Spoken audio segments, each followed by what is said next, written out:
मित्र हो, आपण पाहत आहोत ह्या मॅन्सनला.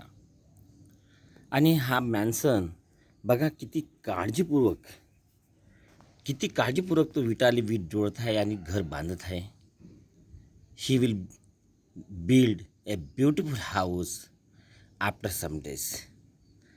ही he was very careful for using a high quality material. He was also very careful to build a very strong wall. Okay बच्चों, और उसके साथ में है ये उसका साथी जो उसको हेल्प करता है कंस्ट्रक्शन के लिए. बट क्या हुआ, it was photo of young days, but now they were grown up, they become old person. Now they want to play with their grandson, and that's why they want to take the retirement from their work.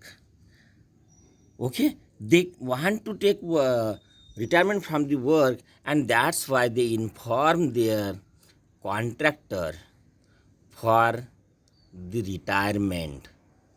But he was the person who was very faithful, loyal, full of enthusiastic, and because of him he earned lot of money, and that's why the contractor become disheartened.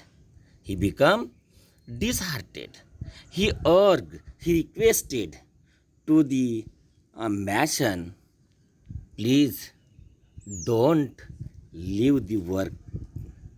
Okay, but he was confirm minded.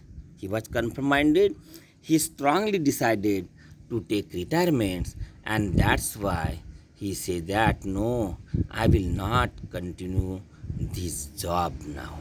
What happened then, we will see later. बच्चों, हम देखेंगे क्या हो रहा है, क्या होता है, हम देख. तो बच्चों देखो क्या हुआ. Finally, the contractor convinced that the mason to build one last house on a beautiful and convenient site. उसने बोला, कॉन्ट्रैक्टर ने कन्विंस किया. फाइनली कॉन्ट्रैक्टर कन्विंस यानी क्या होता है, समझाना, उसको समझाना और मान लेना, बराबर है. उसको एग्री करना, इसको बोलते हैं हम कन्विंस द मैसन. किसको कन्विंस किया, मैसन को. किसने किया, कॉन्ट्रैक्टर ने. क्या किया, build one last house on a beautiful and convenient site. Last house बनाने के लिए बोला, और वो भी कैसा होना चाहिए, ब्यूटीफुल, और कहा कन्वीनियंट साइट, यानी जहाँ उसको बांधना था वो साइट पे ब्यूटीफुल हाउस बांधने के लिए उसने कहा. एज स्पेशल फ्लेवर, लेकिन चाहिए कैसा, स्पेशल फ्लेवर में चाहिए, ऐसा उन्होंने बताया था. The mason agree to do so with a great reluctance यानी ना बोलते बोलते हाँ बोलना, मतलब दिल से हाँ ना बोलना. दिल से उसने हाँ बोला, क्या नहीं बोला, फिर भी लेकिन हाँ बोला उसने, क्योंकि contractor was requesting him to build up a last house. Not too happily either, वो हैप्पी भी नहीं था, और हैप्पी ना होने के कारण उसने रिलक्टेंटली उसने हाँ बोला. क्या हुआ बच्चों बाद में, देखो द कंस्ट्रक्शन स्टार्टेड. जो कंस्ट्रक्शन है वो स्टार्ट हो गया. लास्ट हाउस का कंस्ट्रक्शन स्टार्ट हुआ. It was most beautiful design house to build at a short after location. तो हाउस का कैसा था, मोस्ट ब्यूटीफुल डिजाइन हाउस, बहुत अच्छी तरह से डिजाइन किया हुआ हाउस था, बिल्ड करना था. शॉर्ट आफ्टर लोकेशन मतलब लोकेशन ढूंढने के बाद में. शॉर्ट आफ्टर लोकेशन मतलब बहुत लोकेशन ढूंढा, और एक अच्छी लोकेशन में उसने एक ब्यूटीफुल हाउस बनाने के लिए सब कुछ बनाया. However mason could not put his mind and heart in in his work. लेकिन मैसन अपना हार्ट और माइंड उसमें पुट कर सका क्या? नहीं कर सका। क्यों? क्योंकि now he decided to take the retirement from this work. Now he decided to take the retirement from this work. He was fed up with this work. He wanted to play with grandson, and that's why he could not put his mind and heart in his work. Put one's mind and heart मतलब दिल और दिमाग लगाना है ना, दिल और दिमाग लगाना, लेकिन वो नहीं लगा सका। He did his work very roughly, और दैट्स वाई उसका वर्क कैसा हुआ? रफली हुआ। रफली मतलब अच्छा फिनिश का नहीं, रफली हुआ। वर्क कैसा किया उसने? रफली किया, क्योंकि उसका दिल और दिमाग नहीं लगता। और केयरलेसली, और कैसा किया? केयरलेसली, विदाउट इंटरेस्ट, इंटरेस्ट भी नहीं था काम में, और डेडिकेशन भी नहीं था। बिकॉज हमारे मन के विरुद्ध हमें किसी ने काम बताया तो हम ऐसा ही काम करते हैं ना, है कि नहीं? बहुत सारा बिगाड़ के रख देते हैं काम, है ना, होता ही नहीं हमसे वो काम देखा जाए तो। Because it was the against our will. Now same thing is happen with the mason. Mason want to spend his life with grandson, but what happen? Contractor urged him to build up a last house, and that's why he cannot put his mind and heart in his work. Even the building material used was of low quality. जो building material था, it was also low quality. Low quality building material use किया उसने, but he did not care, लेकिन उसने कोई caring नहीं की है। He simply wanted to complete the job in haste and finally retired. He have a target to complete this house as possible, as early possible, ठीक है, as early he could, okay, he want to complete this same house as possible, as early as possible, and finally he want to take the retirement, and that's why he did not care the criteria, good criteria for the house। तो ये था हमारा एक question का answer है बच्चों, और वो क्वेश्चन है हमारा, what was the contrast in workmanship of the last house. Last house में जो वर्कमैनशिप में था, कॉन्ट्रास्ट क्या था? तो पहला जो कॉन्ट्रास्ट था वो रफली हो गया, बराबर है, उसने केयरलेसली किया था, विदाउट इंटरेस्ट, डेडिकेशन, और building material was low quality, he did not care and he want to simply complete, है कि नहीं, without any heart and mind, है कि नहीं। देखो बच्चों, the house was ready earlier than expected। क्या हुआ? House was ready earlier than expected। उसने एक्सपेक्ट भी नहीं किया कि इतना जल्दी हाउस बन जाएगा, क्योंकि उसने केयर ही नहीं किया, इसलिए काम जल्दी जल्दी होता गया। And that's why the house was completed, house was build up earlier than expected, but कैसा? वेरी रफली made structure, weak wall, poor finish. कैसा बना? वेरी रफली मेड स्ट्रक्चर जो थी वो रफली थी। वीक वॉल भी अच्छी नहीं थी, वीक वॉल थी। फिनिश पुअर थी, and did not look as good as design. जिस डिजाइन से, जैसे डिजाइन से बनाया था वैसा भी वो अच्छा नहीं दिख रहा था। डिजाइन के अनुसार, according to design, the house was not build up, वो हाउस नहीं बना था। Yet the mason did not care, फिर भी उसने केयर की क्या, नहीं की। He inform the contractor that the house was ready, उसने इन्फॉर्म किया कॉन्ट्रैक्टर को और बताया कि house was ready. He he was waiting to hand over its key to him, और वो हैंड ओवर करने के लिए वेट कर रहा था। हैंड ओवर मतलब क्या करना है, हैंड ओवर करना मतलब उनको देना, जवाबदारी से मुक्त होना, इसको हम हैंड ओवर कहते हैं। अब भाई ये तुम्हारा हैंड ओवर किया मैंने, अब मैं इसकी जवाबदारी नहीं लेता हूँ, आप लीजिए। This is the hand over, hand over करना ये फ्रेज है बच्चों, ठीक है। तो this mason is also complete his task, complete his work, and that's why he want to hand over the keys to the master, that is contractor, because he had he was sent to build up house by the contractor, and that's why he want to return the keys to the contractor। बच्चों अब देखिए क्या हुआ। The contractor arrive at site, बाद में contractor arrive at site.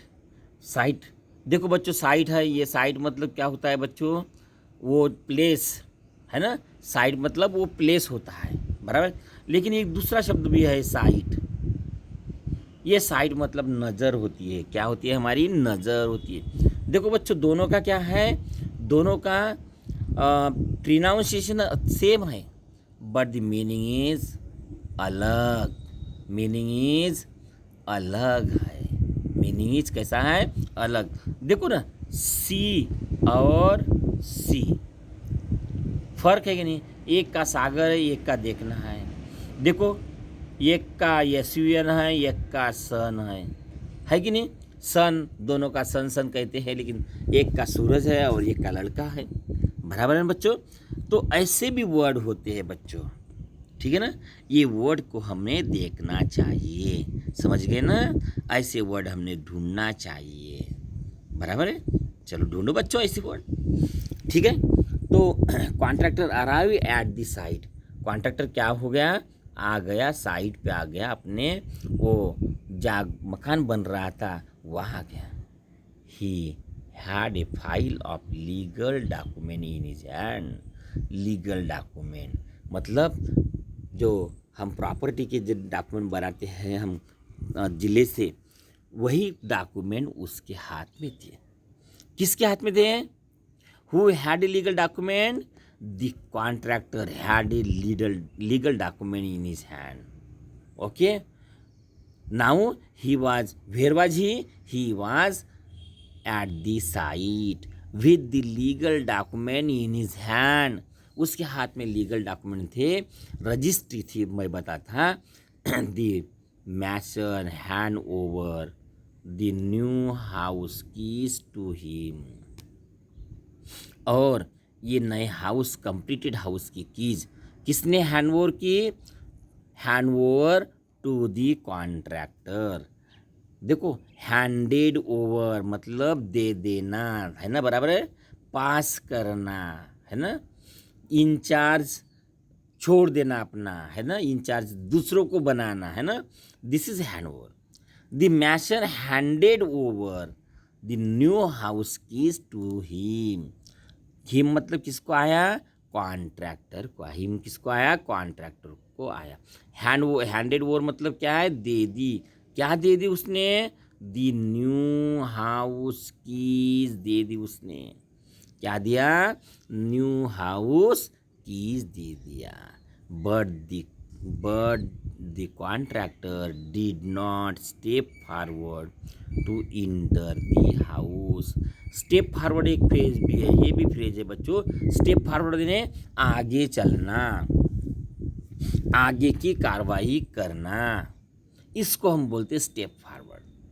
But the contractor did not step forward to enter the house, लेकिन contractor ने घर में प्रवेश किया क्या, no he did not enter in the house to see it, कैसा बिल्डअप हुआ ये बनने के लिए वो गया ही नहीं, अंदर गए नहीं।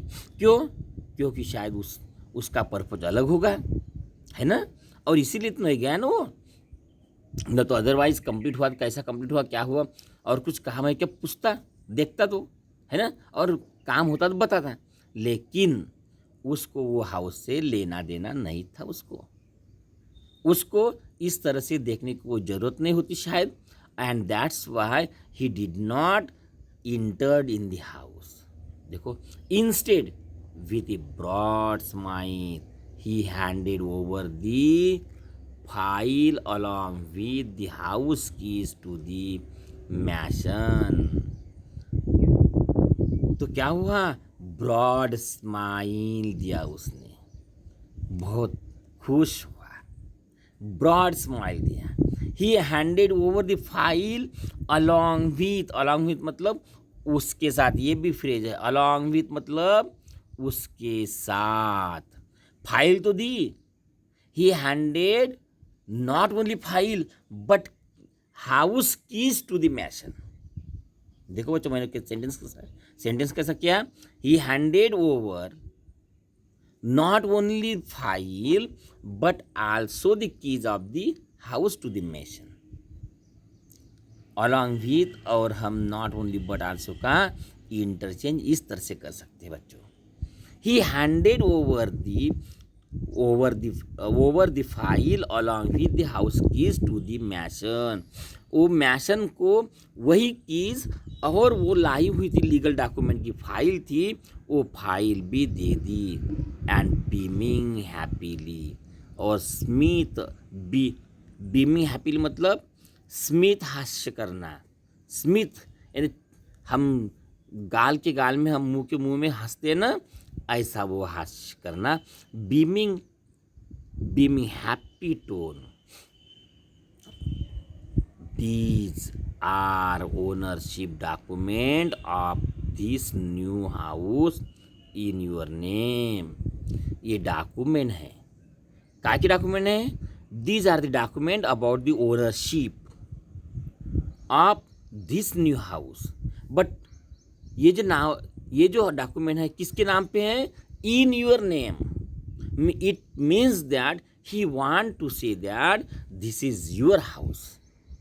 This is not another person's house, but this is house whose master is you, and that's why take this file and take this keys, and now you are the owner of this house। The house is your। उसने बोला कि ये house किसका है बच्चों? आपका है। ये हाउस किसका है? आपका है।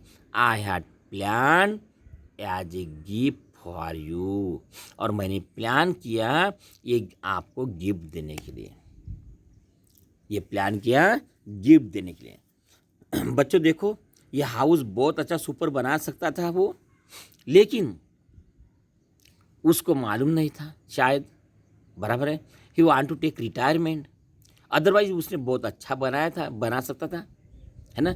लेकिन लक ऐसा है बच्चों, जो भी कलाकार होता है, आप देखो वो उसकी सारी कलाकारी बहुत अच्छी रहती है, बट वो कलाकारी अपने लिए यूज नहीं कर सकता। ये उसका बैड लक होता है बच्चों। ताजमहल बनाने वाला कोई और था, मिस्त्री, मैसन नहीं था, स्कल्पचर था, बट क्या ऐसा ताजमहल उसने अपने लिए बना पाया? No, it is not possible for him, है ना। ऐसा पॉसिबल नहीं था, लक नहीं था, है ना, बराबर है ना। एंड दैट्स वाई हम देखते हैं बहुत कलाकार अलग ज़िंदगी जीते हैं। जो कलाकारी उसके पास में होती है, वो कलाकारी का यूज़ वो अपने लिए नहीं कर पाता है बच्चों। और देखो आज यही हुआ, उसके पास वो he can build very beautiful house, but luck is not with him. Luck नहीं था उसके साथ में, and that's Y in hast he make the house very rough with a weak wall, बराबर है। he use low quality material, बराबर है। ये सब हुआ क्योंकि उसका भी बैड लक था बच्चों। तो इस तरह से हमारा ये चैप्टर हो गया बच्चों, और उसके बाद में कुछ या पूछा है। तो जैसे ये नाउन फॉर्म बनाना है तो डेडिकेट का क्या होगा, डेडिकेशन। क्या होगा, डेडिकेशन होगा। मेजर का क्या होगा, मेजरमेंट होगा। क्या होगा, मेजरमेंट होगा। डिसाइड का डिसीजन होगा। परफेक्ट का परफेक्शन होगा। ठीक है। ओन का ओनरशिप होगा। बराबर ना। इस तरह से आपको नाउन बनाना है और देखना है वो उधर में। ये फ्रेज भी, बहुत सारी फ्रेज हमने बता भी दिए आपको। देखो, टू सेंड फॉर मतलब किसी को भेजना, किसी को कोई काम के लिए भेजना है। बराबर है। विथ फुल डेडिकेशन मतलब खुद को पूरा झोंक देना उसमें। इन ए ग्रेट डिमांड मतलब क्या है, वो ग्रेट डिमांड मतलब क्या है, उसका डिमांड ज़्यादा होना है, मांग ज़्यादा होना। मीट द नीड ऑफ मतलब क्या है, ज़रूरतें पूरी होना। मेकअप वंस माइंड मतलब डिसाइड कर लेना। इन नो वेल कोई काम का नहीं है। टू हैंड ओवर मतलब दे देना, वो जो कुछ रिस्पॉन्सिबिलिटी है दे देना, किसी को पास करना। तो इसका यूज करना है बच्चों, आप यूज कर सकते हो। थोड़ा माइंड को जोर लगाओ और इसको यूज कर लो। मैंने फ्रेज का मीनिंग बता दिया है। बात का जो क्वेश्चन है ये स्टोरी के आधार पे है, ये आप लिख सकते हो। हाँ, ये एक बात मुझे बताना है बच्चों, बहुत ही इम्पोर्टेंट है। 1 सिलेबल, 2 सिलेबल, 3 सिलेबल। बच्चों वर्ड दो जो होते हैं ना, वो 1, 2, 3 मोनोसिलेबल मेनी सिलेबल के होते हैं बच्चों। जैसा मैं बताऊँ, डू, ऑन, है ना, डू, ऑन, एक ही मोशन होती है हमारे अंदर की, अंदर मुंह के अंदर की एक ही मोशन होती है। तो इसको हम बोलेंगे 1 सिलेबल। क्या बोलेंगे, 1 सिलेबल।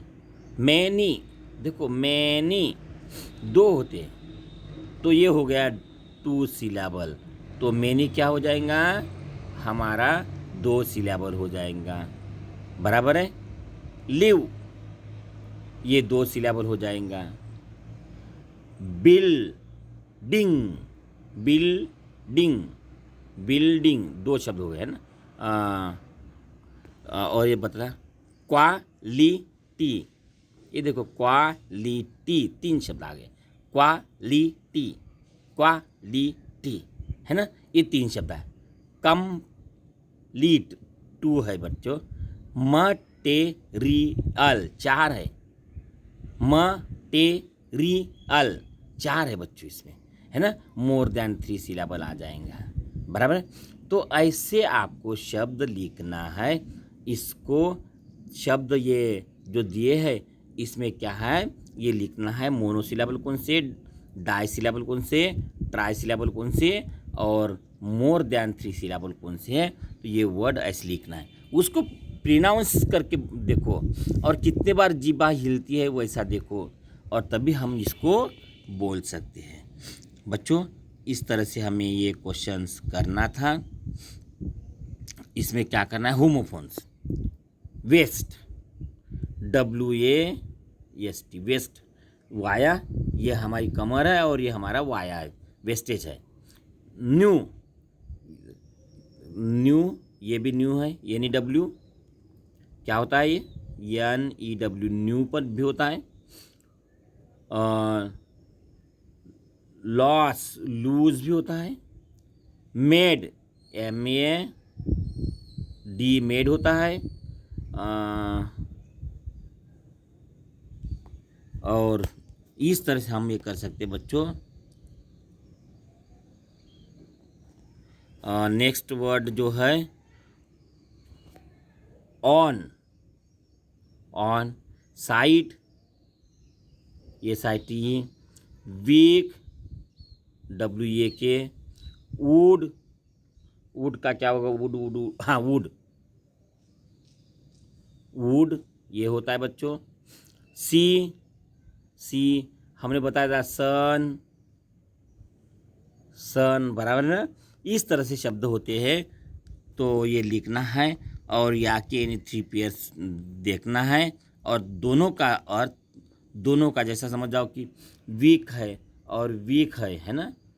तो ये दोनों वर्ड हमें यूज करना है ये सेंटेंस में, एक में पहला और दूसरे में दूसरा सेंटेंस बनाना है बच्चों। ये बनाओ, आप थोड़ा प्रयास करो, प्रयास करने हार नहीं होती बच्चों। तो हमने पोएम पढ़ी है, तो बच्चों चलो हमें पढ़ना है और आगे बढ़ना है। तो कीजिए आप थोड़ा प्रयास, या मैं रुकना चाहता हूँ। ओके बाय बच्चों, बाय।